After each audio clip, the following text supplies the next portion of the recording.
Hello, everybody. This is Keith from CryptoCoinMindSet. I hope this video finds you well today. Wait a minute. It's not a video. It's a live stream. I don't know. Force of habit, man. Force of habit. But I hope you're doing well today. I really, really do. And as always, I'm here to help you get your mindset on crypto. And some of the stuff we got to talk about today, let me tell you, with PayPal and this launch of their stablecoin and the recent stablecoin legislation that's come out, I say we got a lot to cover. Matter of fact, there's so much to cover. I actually put together a PowerPoint presentation to make sure that I didn't even miss anything, because yeah, there's lots to go over. So, all right. Well, let's kind of give you a hint as to what we're going to be talking about today. Okay. Excuse me. So let's see. We're obviously going to be talking about PayPal. We're going to talk about what PayPal says about their new stablecoin. We're going to be talking an overview, take a look at basically PayPal's love-hate relationship with a cryptocurrency space. I guess it's a love relationship now that they put in a stablecoin, but it hasn't always been that way. We're going to talk about their, excuse me, the influence that PayPal has and how they wield it. We're going to talk more about what this stablecoin can actually do. And I'm dropping my notes. I got notes. Anyway, we're going to talk about what the stablecoin can actually do. We're going to talk about what it means for crypto, TradFi, businesses. A lot of potential influence that can be had by this stablecoin announcement. Then we'll go over quickly the stablecoin bill as it is right now. And just before I came live right now, already the Fed is trying to circumvent a piece of that. And we'll discuss that toward the end of this video, toward the end of this live stream. Sorry. And anyway, and then finally, we're going to talk about the latest addition to our live stream lineup that I really want you to take advantage of. So stay tuned for that. All right, let's get into it. Okay. So if you haven't already heard, PayPal has launched a stablecoin. I think there was a lot of good and a lot of crap that's going to come from this launch. But for those who might be new to the space and aren't even sure what a stablecoin is, basically a stablecoin, matter of fact, let me bring it up. Bam. All right, there we go. I did an entire article about this, what stablecoins are, on my blog, CryptoCoinMindset.com. So head on over there. Link will be in the description below at the end of this live stream, and check out what a stablecoin actually is. But generally speaking, let's bring up the quick definition. Stablecoins are a cryptocurrency whose price is pegged to a fiat currency or a commodity. Stablecoins can be broken into two categories: collateralized stablecoins and algorithmic stablecoins.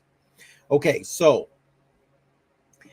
that gives you at least a point of reference to exactly what a stablecoin is and where we'll be talking today as we talk about PayPal's new stablecoin. So, excuse me. The PayPal stablecoin is going to be PayPal-USD. So it's going to be pegged to the US dollar. And basically, they're going to be using US dollar one-to-one, some short yield US treasuries, and, as they say, other US dollar assets. Don't know what that is. I'm sure there's some, God knows. But anyway, without getting down that road. So this is going to be a collateralized stable coin.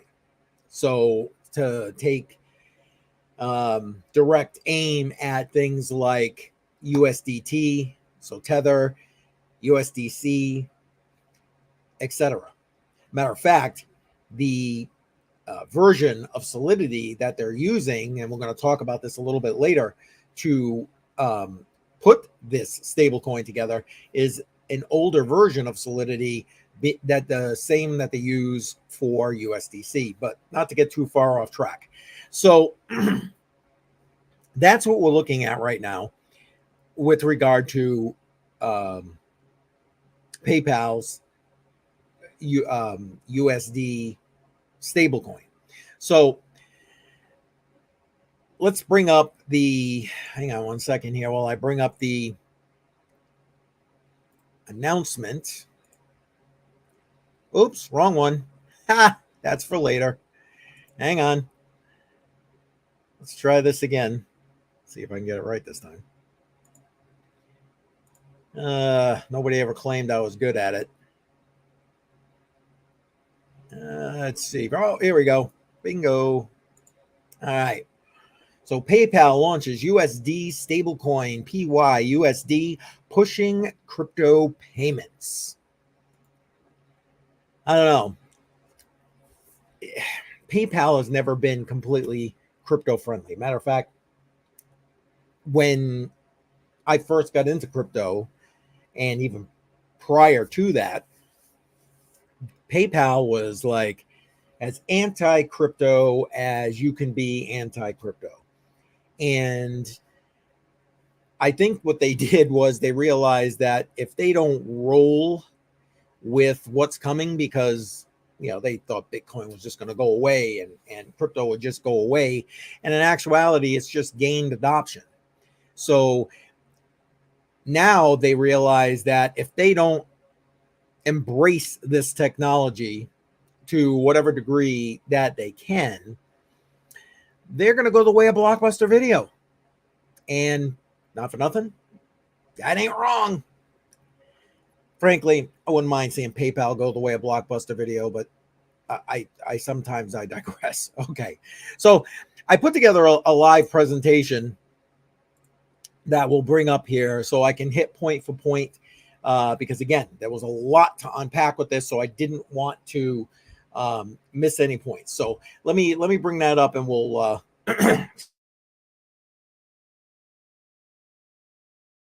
excuse me, we'll run with oh, there we go. All right, you know what, I'm going to bring that up full screen so you can see what I got here. Oh, I even got the wrong slide up. Good Lord, I'm a mess here today. All right, so I wanted to start out with a little bit of background about PayPal. And so I listed it here. Is PayPal good or evil?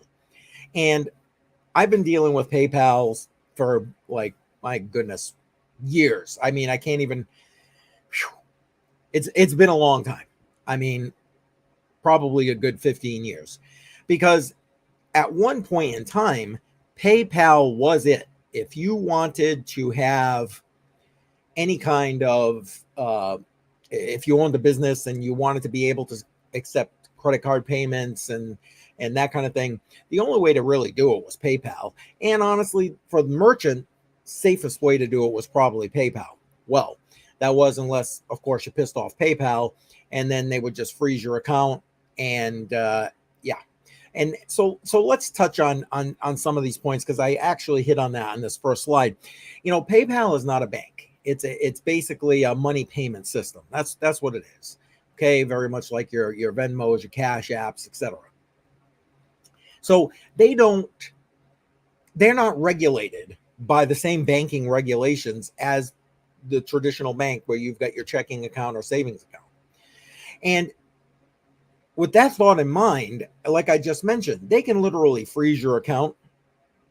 They're phenomenal about doing that for, like I said, merchant accounts.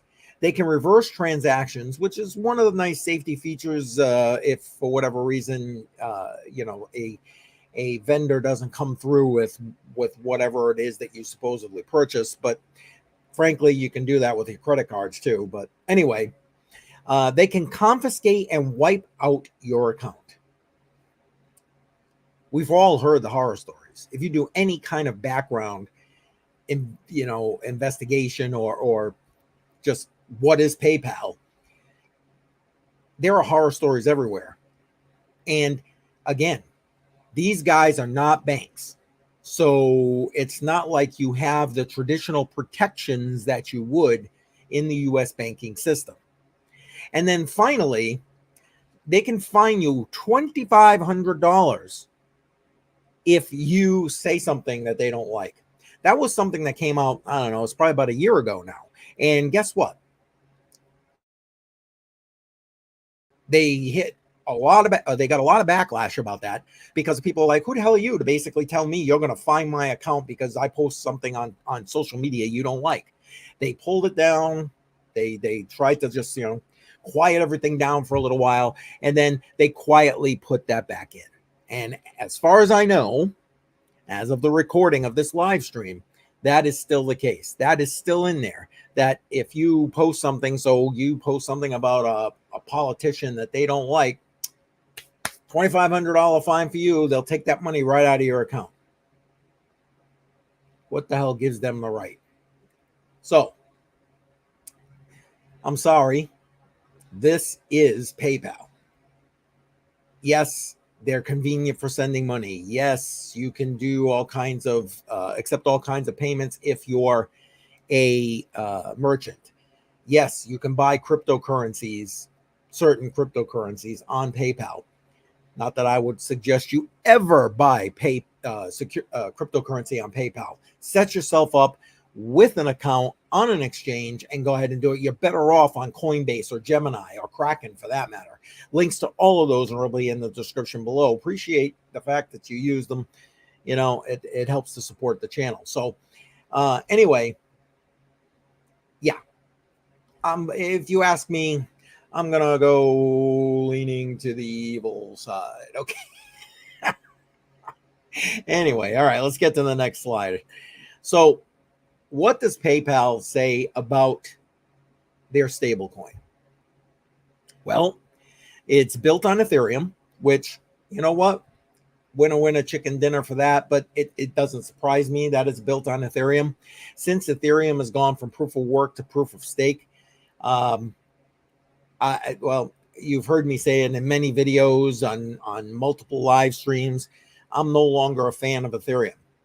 They are too centrally controlled and are an integral part of choke point 2.0 here in the United States, especially because now they're able to basically get these validators, the proof of stake validators, to block wallets, etc., etc. Now, if you're a truly decentralized cryptocurrency and true to what cryptocurrency is in the space, that shouldn't be a possibility without hard forking your cryptocurrency.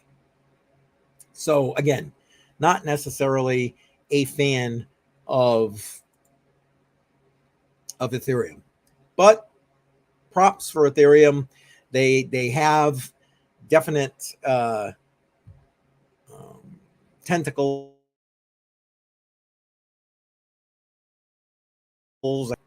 obviously other finance space, which is why you've got PayPal using them to build ERC20 tokens that will be stable coins pegged to the US dollar. And the other piece of that is that it's going to be issued by Paxos. Now, frankly, I love Paxos. Big fan of Paxos. But it was literally maybe 6-8 months ago when Paxos was being pummeled along with a few other stablecoin providers that they were just horrible, that they should not have the right to issue stable coins, et cetera, et cetera. And as a matter of fact, PayPal actually paused their work that they were already doing on their stablecoin because of this. And why was that? Well, I mean, they don't want to be associated with these companies that are supposedly, you know, the bad and doing illegal things in the cryptocurrency space. I think we can see now that, and more so in a minute when I pull the my presentation back up. But okay, if Paxos was so bad, why are you using Paxos? It doesn't make sense to me, right? But again, they basically beat the crap out of Paxos and all these other stablecoin providers as much as they could, because honestly, if you ask me, they knew that this was coming.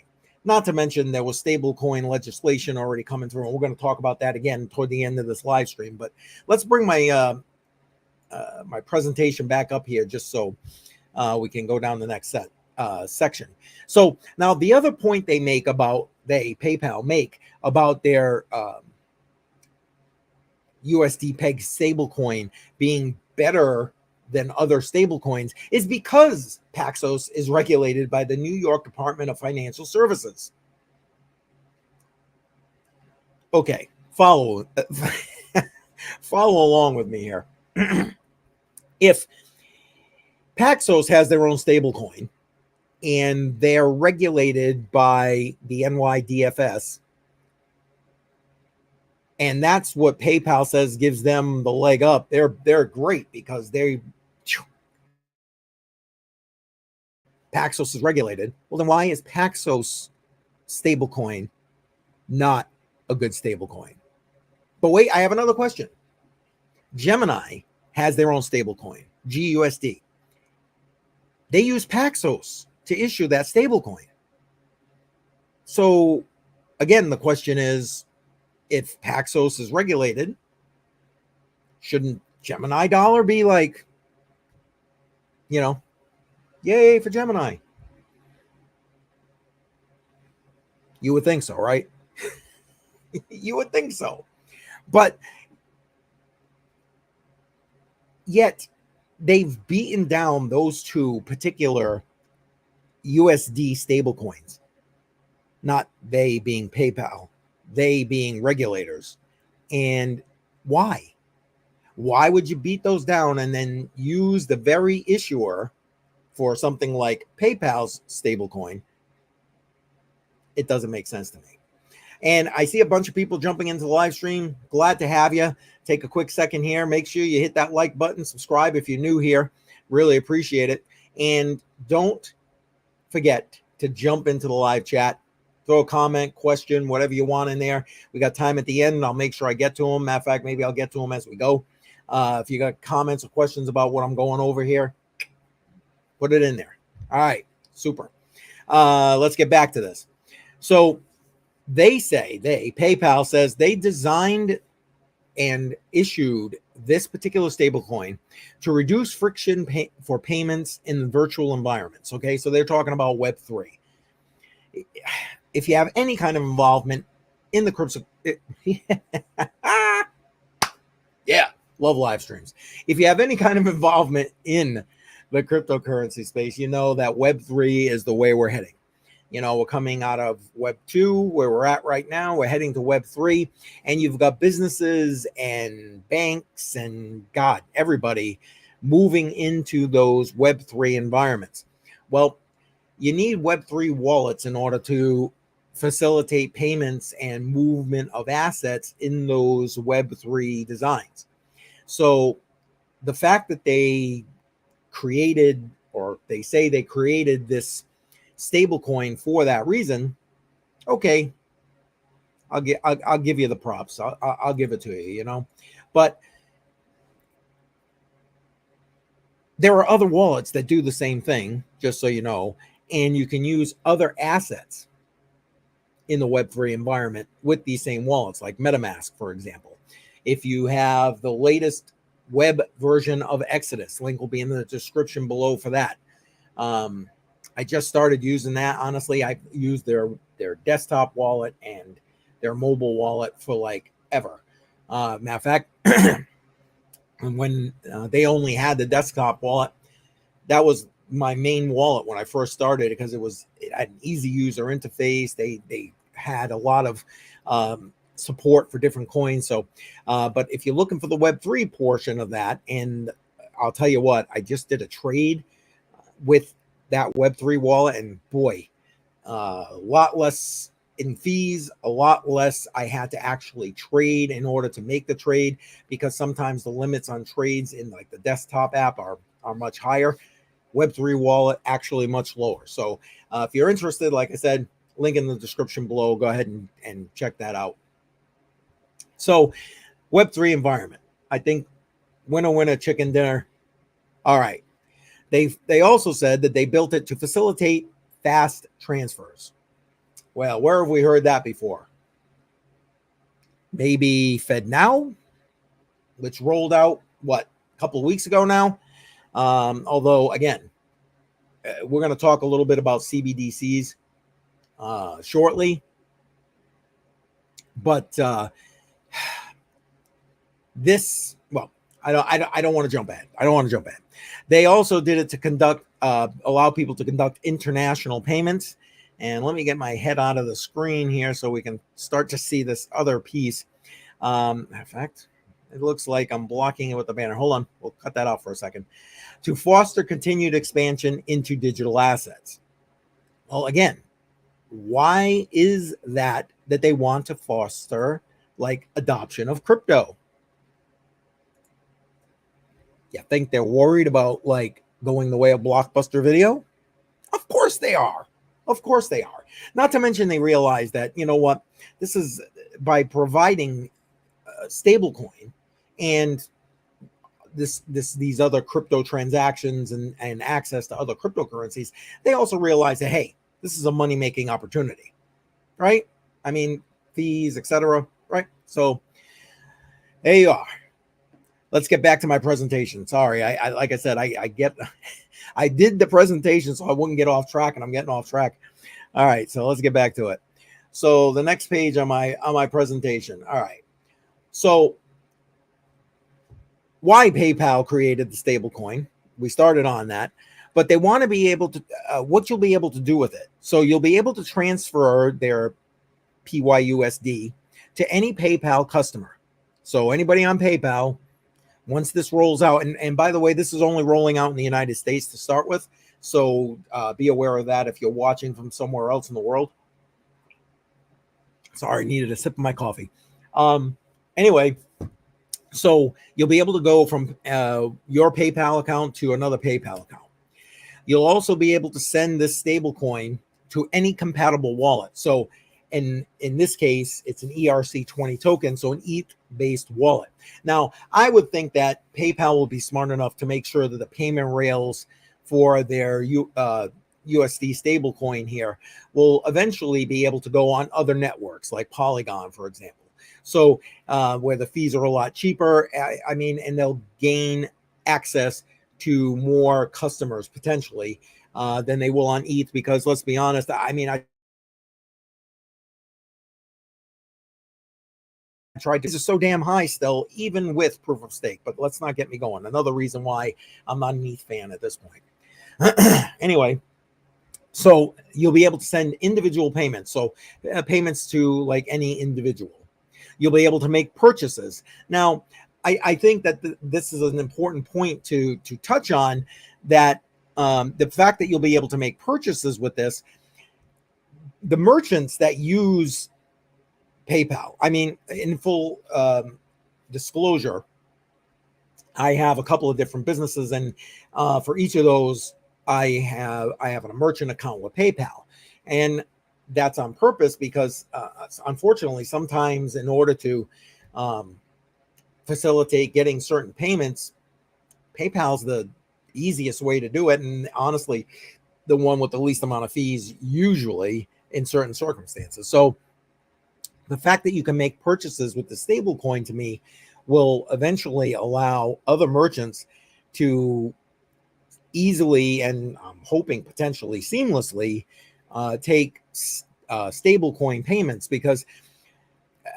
I know I've talked about it a number of times. I think that part of the way to help adopt the adoption of cryptocurrency is to be able to have businesses be able to accept cryptocurrency and do it in a way that isn't something that's volatile, like Bitcoin, Ethereum, Cardano. They're all volatile, right? I mean, the price fluctuation at any given point of the day. But something that's like a USD peg stablecoin, when the business gets that, it's not like they're going to be losing any money or gaining any money for that matter with the fluctuation in the price of the crypto. So I think that's a good thing. Also, you'll be able to convert your you got a typo right there. PayPal supported cryptos via this stablecoin. So again, I will continue to say it. I don't think that you should be buying, or I don't suggest that you would be buying your cryptocurrency on PayPal. But if you're going to, then you'll be able to move your stable coins into crypto and, back and forth. So I guess that's a good thing. And then finally, they're saying that you'll be able to now, again, realize that I'm sure this is going to also come to different apps, different payment apps, whether it's the different payment app like Cash App, for example, creating their own stable coin, or you'll be able to get the PayPal stable coin on Cash App or transfer it to somebody on Cash App. I'm sure that kind of movement is going to happen, especially where, I mean, this is easily or will be easily possible because of it being built on Ethereum. So again, another plus for it being built on Ethereum. All right, let's move on. Now, here's the thing. Well, you know what? Before I get to that, I should probably hit on now. This isn't the first time that something like this has happened. Facebook tried to do something similar a ways back, probably, 2019. Here we go. When I wrote this article in 2019. And they wanted to do something called Libra coin. And it was going to be a stable coin backed by USD and a basket of other fiat assets. The minute that Facebook came out and even said they were thinking about doing this, holy cow, it was like regulators everywhere were all over this. Congressional hearings started, and they basically forced Libra into the corner. Don't put baby in the corner. Well, they put Libra in the corner. So, but yet, I probably should point out that we haven't seen anything like that with regulators. Matter of fact, I'm going to mention it a little more at the end here. Since this stablecoin legislation was moved out of the House Financial Services Committee to Congress, the chair of that committee, Congressman McHenry, that's his name, so I wrote that down, basically came out and said, see, PayPal came out with this. This proves we need stablecoin regulation.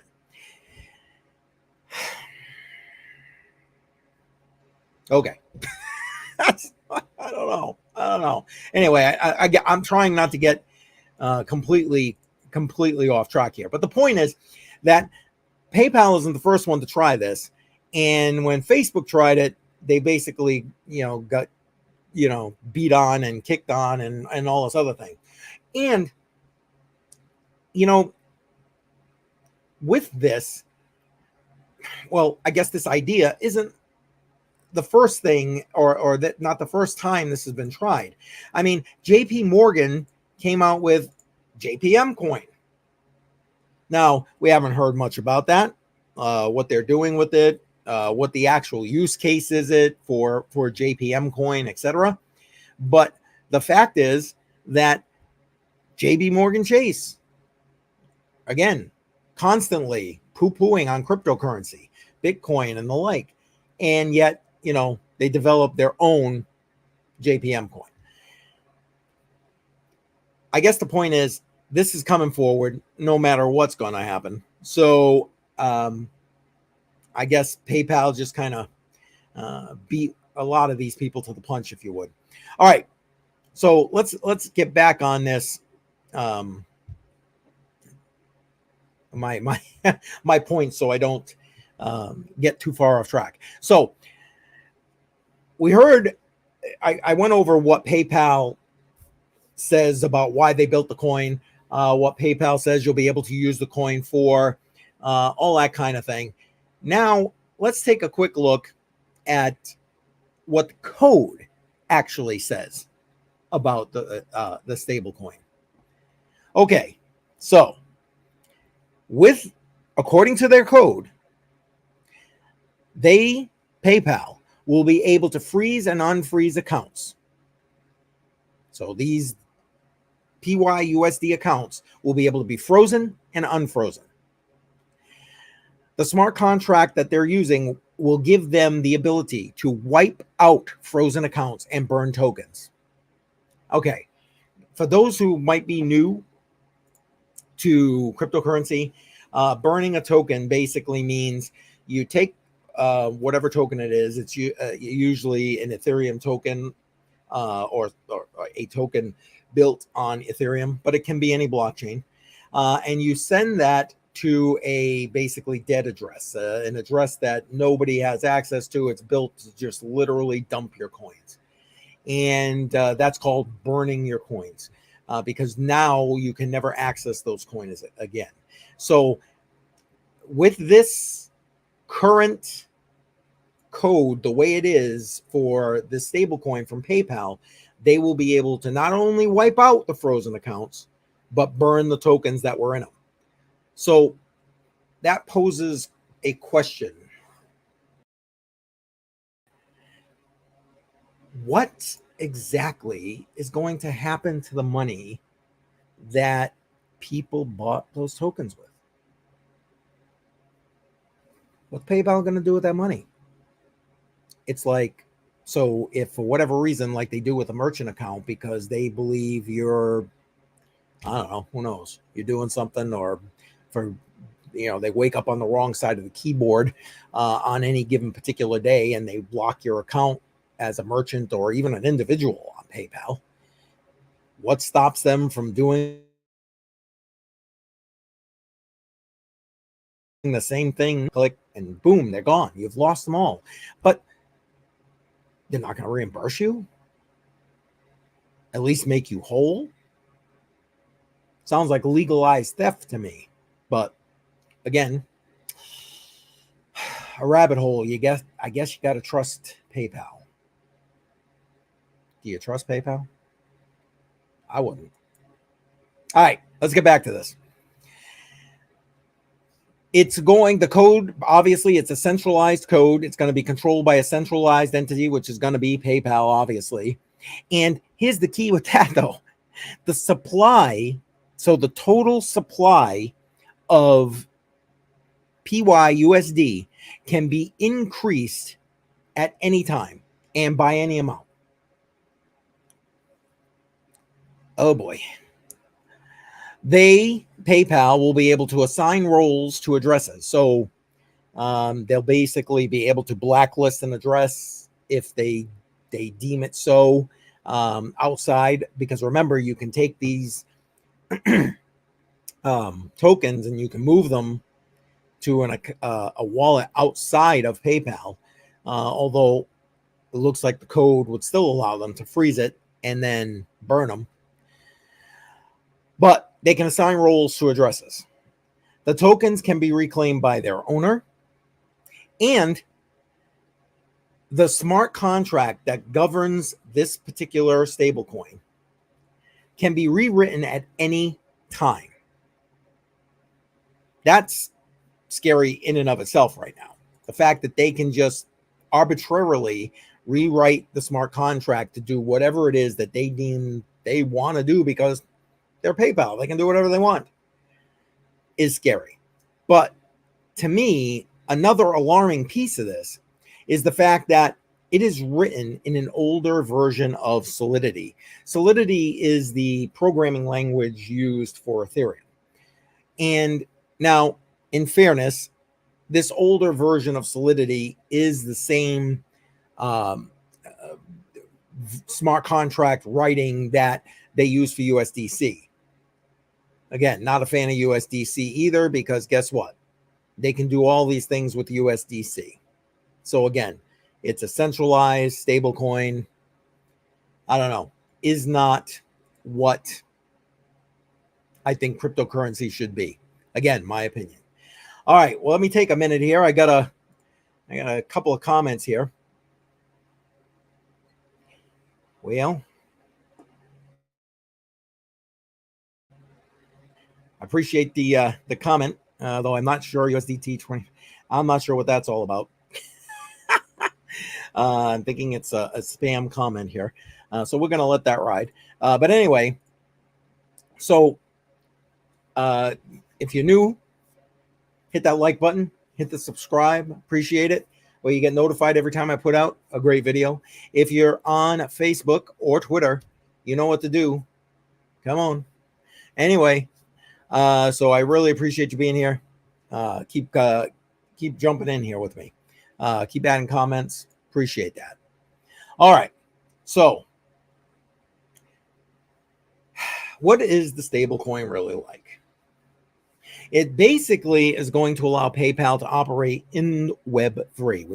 I mentioned that earlier. Okay, it's going to be an important piece of the guide into Web3, and they're building it again on Ethereum, which allows it to operate in that ecosystem. Excuse me. Now, here's the part that concerns me. It acts very much like a CBDC. Again, I don't want to get into a big to-do about exactly what CBDCs are. They're central bank digital currencies. And as I mentioned before, FedNow just rolled out a couple of weeks ago.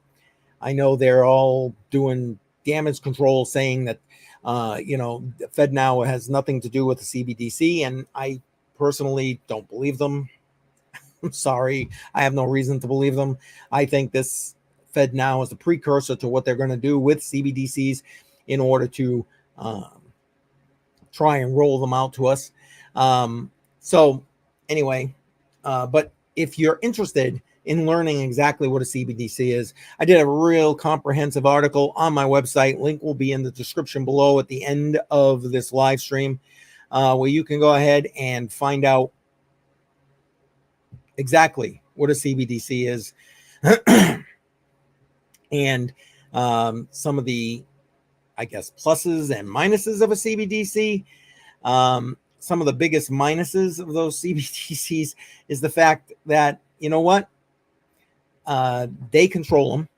They can program them to do whatever or not do whatever, allow you to spend them or not to spend them wherever, allow you or not allow you to be able to save them. There's so much that a CBDC can do to control the people who use it to survive.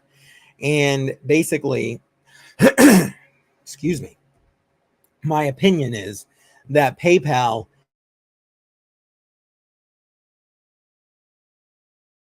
with regard to their stablecoin, just the way it is. So want to know more about CBDCs? Link will be in the description below after this live stream's over. All right, let's get back to this. All right. Let's talk the stablecoin bill.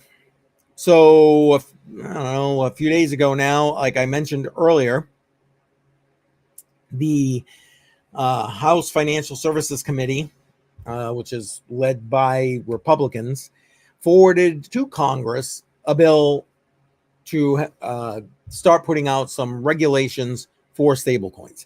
Now, I'm not saying it's not needed, but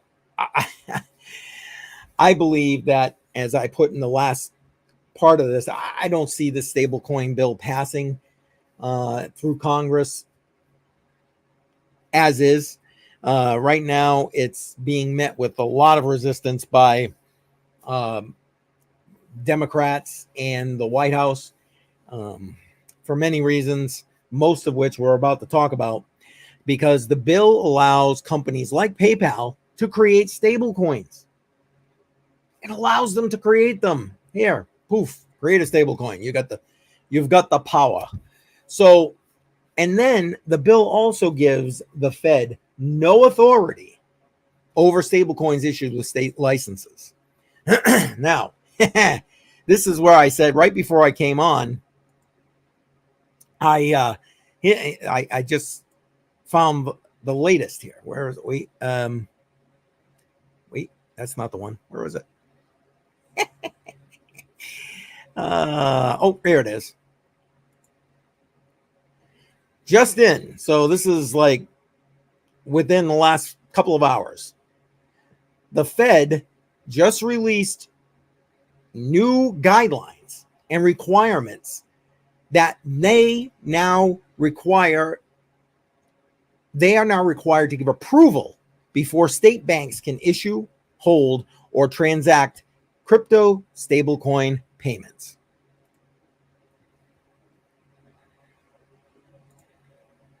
Why do you think that is?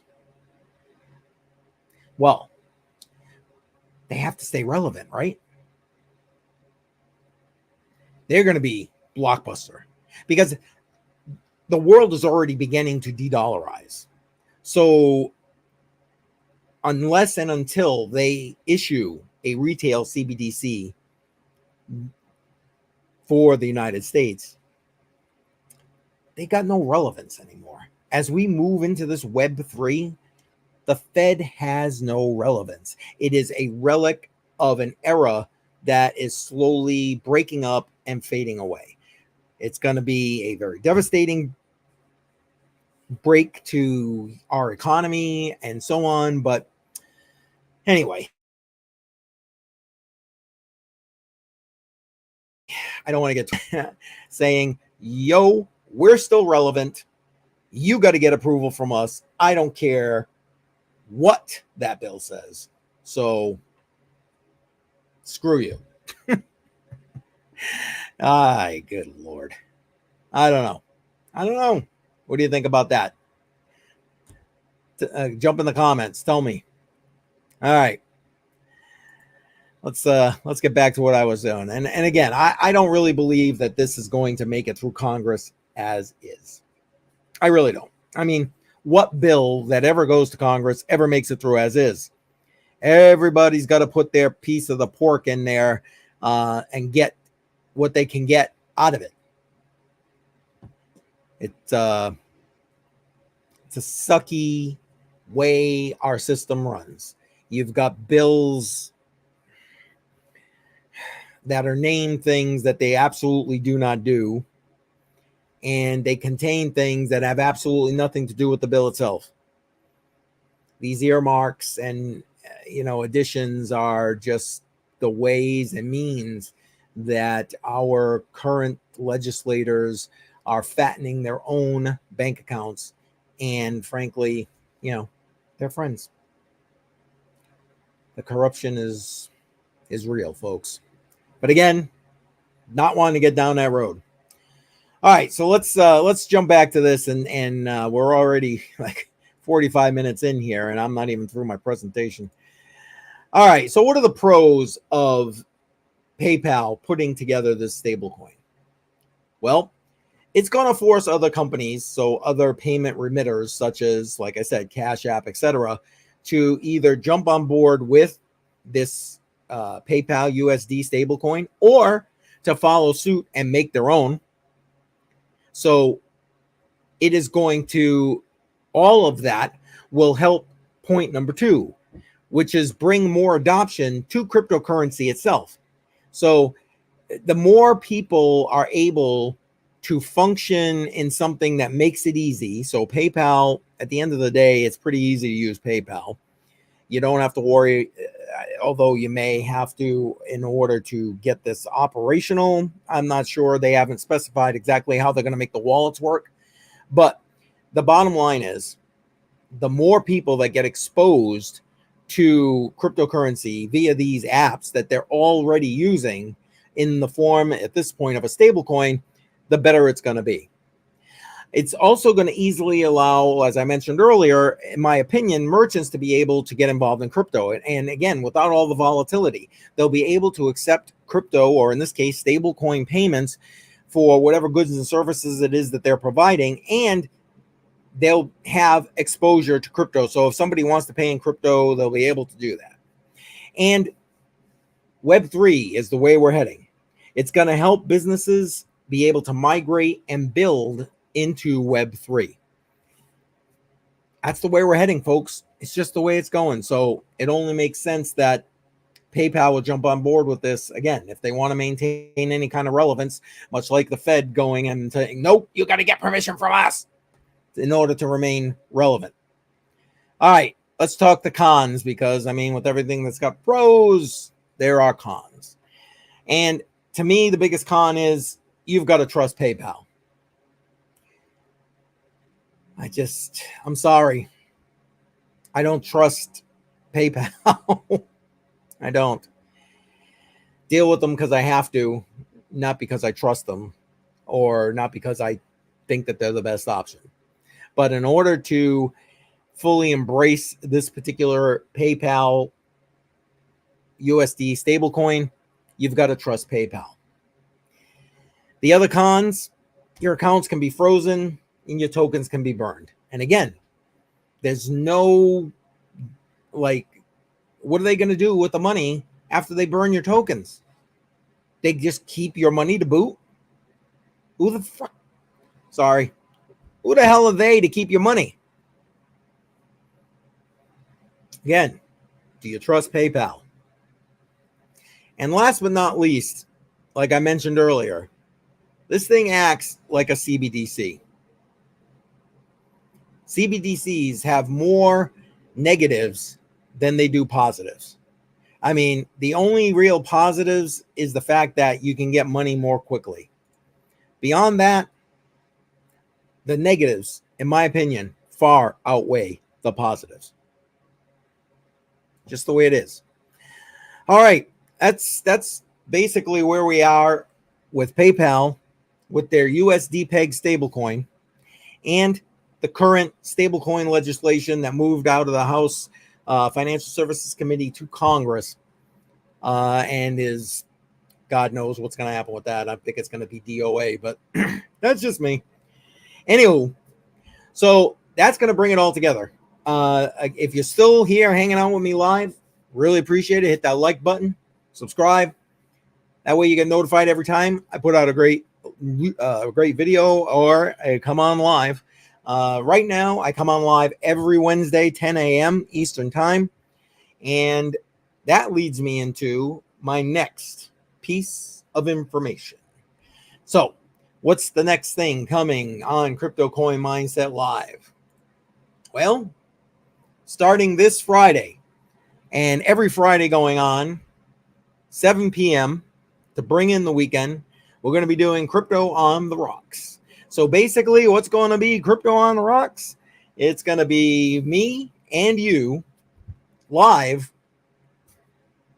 talking crypto. Now, Crypto on the Rocks, because I'm going to suggest that you have your favorite beverage with you. Now, personally, mine will be some form of alcoholic beverage, and you're welcome to do that as well.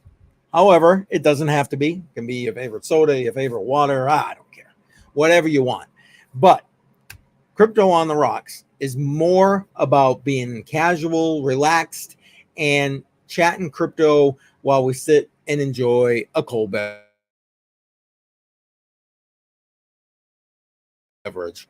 And you will be able to come in live and relax, talk, drink, whatever. Now, for those of you who may be a little bit camera shy, if you want to just do audio, you'll be able to do that also. You can come in and just have your voice heard. It'd be better if there was a picture, you know, so if you used your camera, but if not, whatever works. Or you'll be able to obviously interact in the live comments. If you got a question, you want to put in your 2 cents, whatever it happens to be. So again, starting this Friday, 7 p.m., Crypto on the Rocks. I would love for you to join me. Share it around.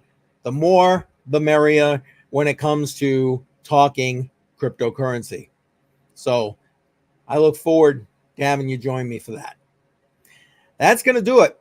Going to end this live stream. So again, thank you for joining me. Don't forget, like, subscribe. If you're watching this on the replay, comments and questions or whatever, comments in the comments below, and please, I'll get to them when I can. All right, that's going to conclude the live stream. I would like to say thank you for watching me live. I really appreciate the support and your interaction in the live chat. But there's a couple of other things I'd like to talk about as well. Now, I'd like to take a moment to say you need to beware of scammers. With the advent of generative AI, it is becoming easier and easier for scammers to make you think that I am sitting here on YouTube or whatever other platform and asking you for money, your private keys, God only knows. I'm here to tell you, I will not ask you for your private keys. I will not ask you for any money. So if someone has reached out to you saying they're me, it is not me.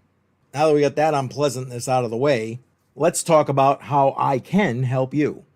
Beside all the great content that I put out on all of my social media platforms, especially here on YouTube and Odyssey, I also provide personal one-on-one consulting.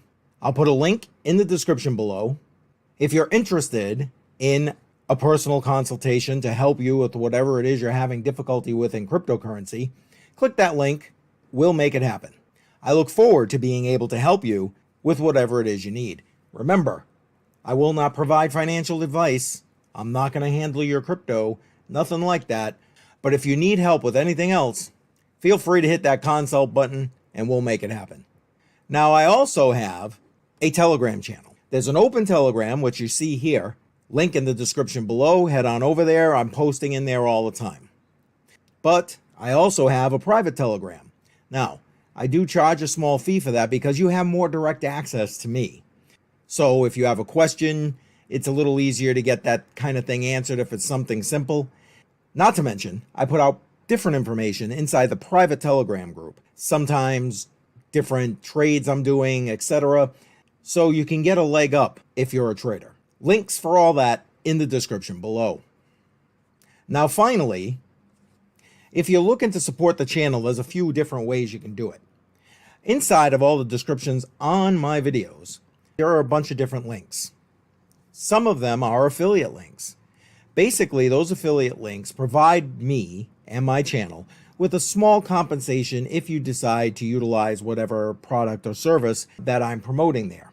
Realize that I don't promote anything that I don't use myself. So rest assured that if the link is there, I believe in it. If you use Brave browser, you can also send me a tip on Brave browser. I am a certified content creator on Brave. So if you're a Brave user, you know how to do that. And finally, you can head on over to Cointree, link in the description below. On Cointree, you have the ability to send me a tip. More importantly, on Cointree, I have listed all my official social media links. So you can rest assured if you want to follow me and everything that I put out for CryptoCoinMindSet, these are the links where you're going to find all that information. Thank you again, and I look forward to seeing you soon.